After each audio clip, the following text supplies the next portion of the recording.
Hi, everybody. It's Julia from the Macedon Public Library. And this week, this Monday reading that I'm doing is Back to Tolkien. So I'm going to be reading a selection from the second book in the Fellowship of the Rings trilogy, Lord of the Rings trilogy. It's called From the Two Towers, which is my favorite book. So we have had requests to do more Tolkien reading. So that's why I'm doing it, and I love it. So I don't mind. And since the Two Towers is my favorite, I'm going to do one reading this week, which is going to be Meeting Treebeard. And then next week, I'm going to do a reading from Helm's Deep, from the chapter that's called Helm's Deep. And both of these are particular favorites. But really, I love every part about this book. I love the whole series. But there we go. So let's begin. I should also say, this particular copy is from our library. You can notice the way we mark things. It's number 2 in the series. That's what the colored dots are for. This particular one is published by Ballantine Books. Let me see. And this particular edition is published by arrangement with Houghton Mifflin. Yeah. So anyway, we are following all the rules for during this time. So, so here we go.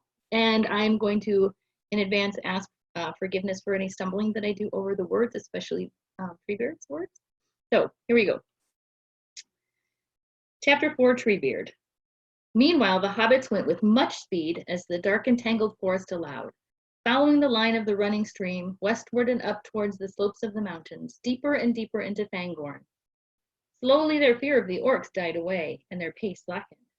A queer stifling feeling came over them, as if the air were too thin or too scanty for breathing. At last Merry halted. "We can't go on like this," he panted. "I want some air." "Let's have a drink at any rate," said Pippin. "I'm parched." He clambered onto a great tree root that wound down into the stream, and stooping, drew up some water in his cupped hands. It was clear and cold, and he took many draughts. Merry followed him. The water refreshed them and seemed to cheer their hearts.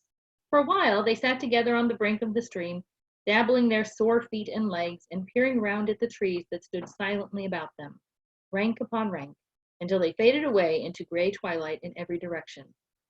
"I suppose you haven't lost us already," said Pippin, leaning back against the great tree trunk. "We can at least follow the course of the stream, the Entwash, or whatever you call it, and get out again the way we came." "We could if our legs would do it," said Merry, "and if we could breathe properly." "Yes, it is all very dim and stuffy in here," said Pippin. "It reminds me somehow of the old room in the great place of the Tooks, away back in the Smeals at Tuckborough, a huge place where the furniture has never been moved or changed for generations. They say the old Took lived in it year after year while he and the room got older and shabbier together, and it has never been changed since he died a century ago. And old Gerontius was my great-great-grandfather. That puts it back a bit. But that is nothing to the old feeling of this wood. Look at those weeping, trailing beards and whiskers of lichen. And most of the trees seem to be half covered with ragged, dry leaves that have never fallen. Untidy. Can't imagine what spring would look like here if it ever comes. Still less a spring cleaning." "But the sun at any rate must peep in sometimes," said Merry. "It does not look or feel at all like Bilbo's description of Mirkwood. That was all dark and black, and the home of dark black things. This is just dim and frightfully tree-ish. You can't imagine animals living here at all, or staying for long." "No, nor hobbits," said Pippin, "and I don't like the thought of trying to get through it either. Nothing to eat for 100 miles, I should guess. How are our supplies?" "Lo," said Merry, "we ran off with nothing but a couple of spare packs of lembas and left everything else behind." They looked at what remained of the elven cakes, broken fragments, for about 5 meager days. That was all. "And not a wrap or blanket," said Merry. "We shall be cold tonight, whichever way we go." "Well, we'd better decide on the way now," said Pippin. "The morning must be getting on." Just then they became aware of a yellow light that had appeared some way further on into the wood. Shafts of sunlight seemed suddenly to have pierced the forest roof. "Hello," said Merry. "The sun must have run into a cloud while we've been under these trees, and now she has run out again. Or else she has climbed high enough to look down through some opening. It isn't far. Let's go and investigate. They found it was further than they thought. The ground was rising steeply still, and it was becoming increasingly stony.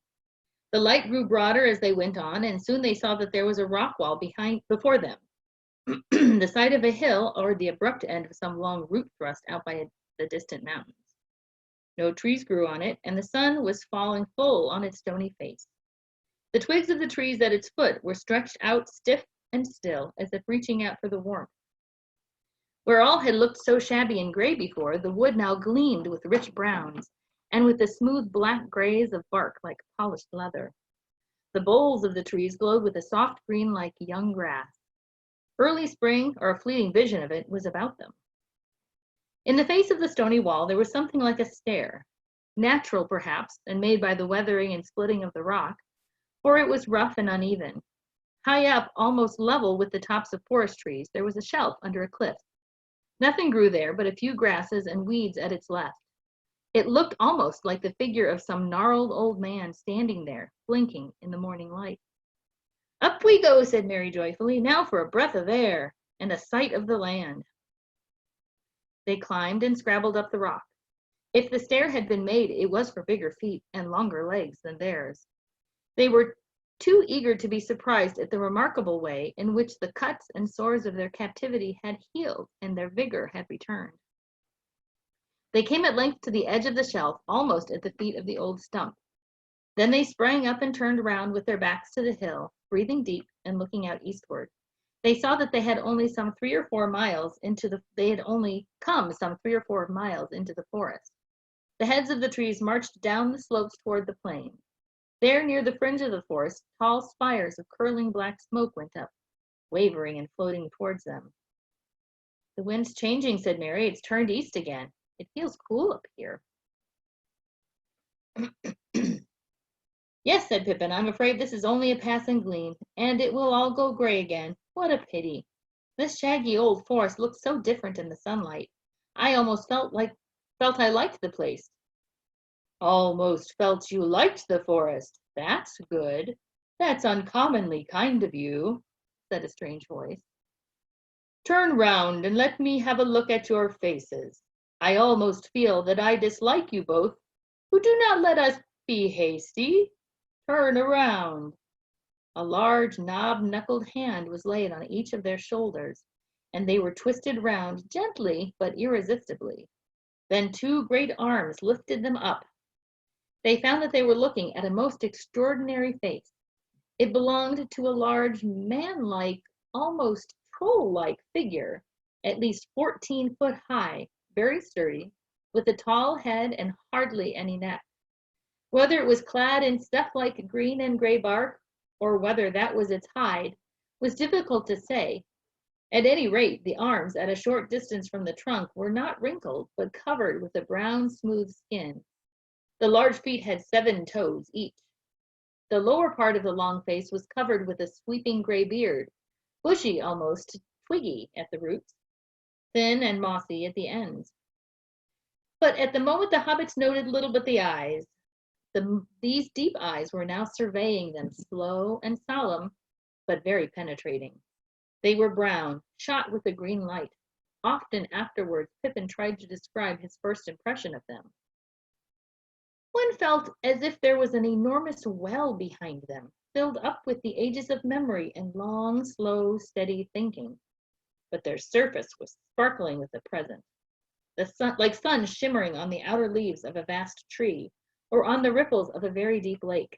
I don't know, but it felt as if something that grew in the ground, asleep you might say, or just feeling itself as something between root tip and leaf tip, between deep earth and sky, had suddenly waked up and was considering you with the same slow care that it had given its own inside affairs for endless years. "Vroom, vroom," murmured the voice, a deep voice, like a very deep woodwind instrument. "Very odd indeed. Do not be hasty, that is my motto. But if I had seen you before I heard your voices, I liked them. Nice little voices. They reminded me of something I cannot remember. If I had seen you before I heard you, I should have just trodden on you, taking you for little orcs. and found out my mistake afterwards.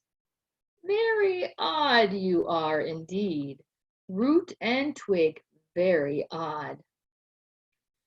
Pippin, though still amazed, no longer felt afraid. Under those eyes he felt a curious suspense, but not fear. Please, he said, who are you, and what are you? A queer look came into the old eyes, a kind of wariness. The deep wells were covered over. Now, answered the voice. Well, I am an Ent, or that is what they call me. Yes, Ent is the word. The Ent I am, you might say, in your manner of speaking. Fangorn is my name according to some. Treebeard, others make it. Treebeard will do. An Ent, said Mary, what's that? But what do you call yourself? What's your real name? Oh, now, replied Treebeard. Oh, now that would be telling, not so hasty. And I am doing the asking. You are in my country. What are you, I wonder? I cannot place you. You do not seem to come in the old lists that I learned when I was young. But that was a long, long time ago, and they may have made new lists. Let me see. How did it go? Learn now the lore of living creatures. First name the four, the free peoples. Eldest of all, the elf children. Dwarf, the delver, dark are his houses. Ent, the earthborn, old as mountains. Man, the mortal, master of horses. Beaver, the builder, buck, the leaper, bear, bee hunter, boar, the fighter, hound is hungry, hare is fearful.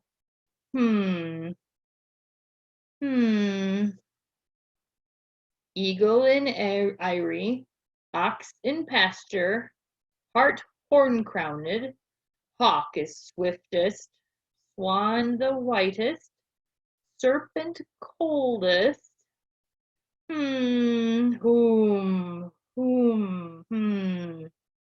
How did it go?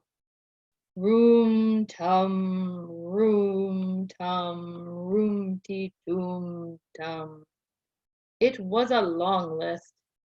But anyway, you do not seem to fit in anywhere. We always seem to have got left out of the old lists and the old stories, said Mary. Yet we've been around for quite a long time. We are hobbits. Why not make a new line, said Pippin. Half-grown hobbits, the hole dwellers. Put us in amongst the four, next to man, the big people, and you've got it. Not bad, said Treebeard. That would do. So you live in holes, eh? It sounds very right and proper. Who calls you hobbits, though? That does not sound elvish to me. Elves made all the old words. They began it. Why, nobody else calls us hobbits. We call ourselves that, said Pippin. Come now, not so hasty. You call yourselves hobbits, but you should not go telling just anybody. You'll be letting out your own right names if you're not careful. Oh, we aren't careful about that, said Mary. As a matter of fact, I'm a Brandybuck. Meriadoc Brandybuck, though most people just call me Mary. And I'm a Took, Peregrine Took, but I'm generally called Pippin, or even Pip. But you are hasty folk, I see, said Treebeard. I am honored by your confidence, but you should not be too free all at once. There are Ents and Ents, you know, or there are Ents and things that look like Ents, but ain't, as you might say. I'll call you Mary and Pippin, if you please. Nice names. For I am not going to tell you my name, not yet at any rate. A queer, half-knowing, half-humorous look came with a green flicker into his eyes. For one thing, it would take a long while. My name is growing all the time, and I've lived a very, very long time. So my name is like a story.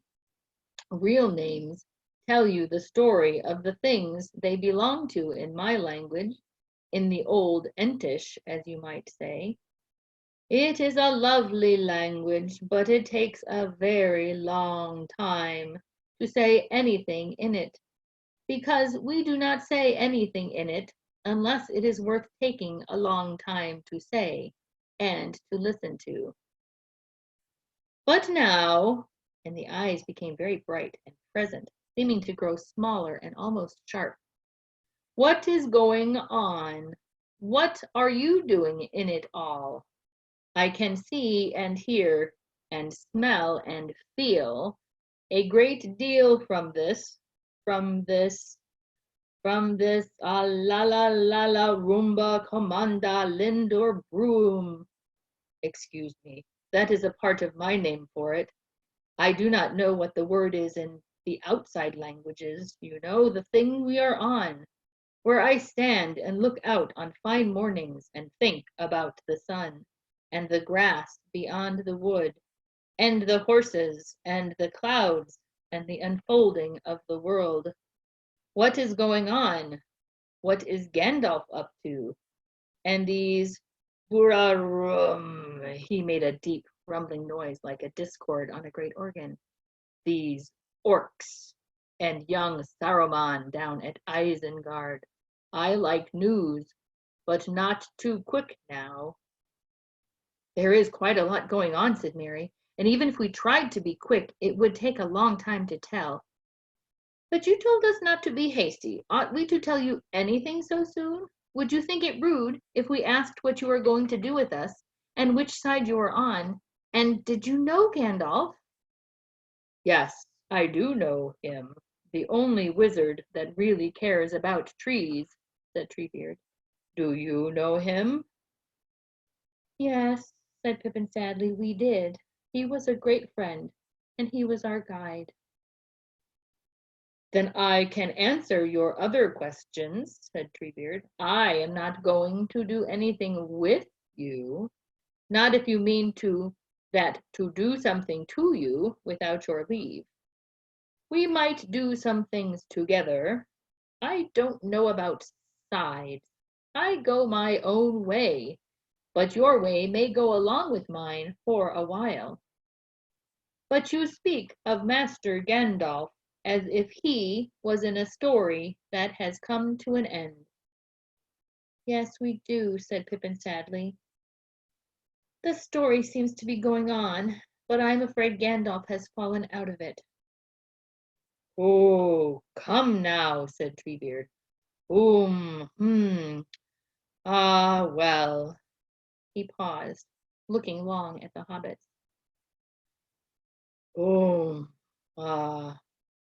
Well, I do not know what to say. Come now. If you would like to hear more, said Mary, we will tell you. But it will take some time. Wouldn't you like to put us down? Couldn't we sit here together in the sun while it lasts? You must be getting tired of holding us up. Tired? No, I am not tired. I do not easily get tired, and I do not sit down, for I am not very, bendable. But there, the sun is going in. Let us leave this, did you say what you call it? Hill, suggested Pippin. Shelf? Step? Suggested Mary. Treebeard repeated the words thoughtfully. Hill, yes, that was it. But it is a hasty word for a thing that has stood here ever since this part of the world was shaped. Never mind, let us leave and go. Where shall we go? Asked Mary. To my home, or one of my homes, answered Treebeard. Is it far? I do not know. You might call it far, perhaps. But what does that matter?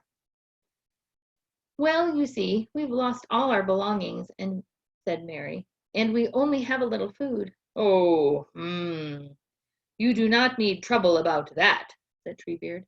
I can give you a drink that will keep you green and growing for a long, long while. And if we decide to part company, I can set you down outside my country at any point you choose. Let us go. And I think actually I might stop it there. I could keep going on, but I think if I get too far, it's going to be hard to find a place to stop. So that is the beginning of chapter 4 in the Two Towers. The title of it is called Treebeard, where we've just met Treebeard, who is the end.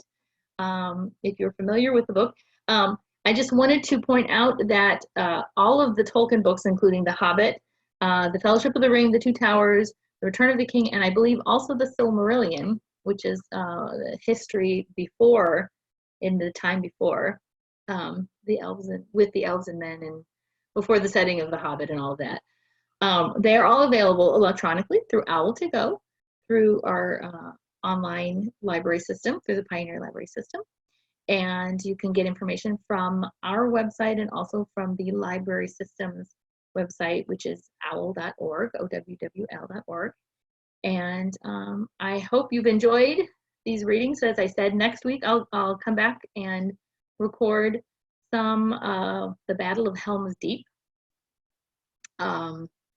Yeah, so we'll leave it at that. And I hope you're all enjoying the warmer weather. If you're watching this on Monday, it is much warmer, but it's very cloudy and icky looking. And I think we're supposed to get some thunderstorms. But then things are going to even up. I don't know. It's spring. It's Western New York. So there you have it. And I will just wish you a good day and try not to be too hasty today. All right. Bye-bye.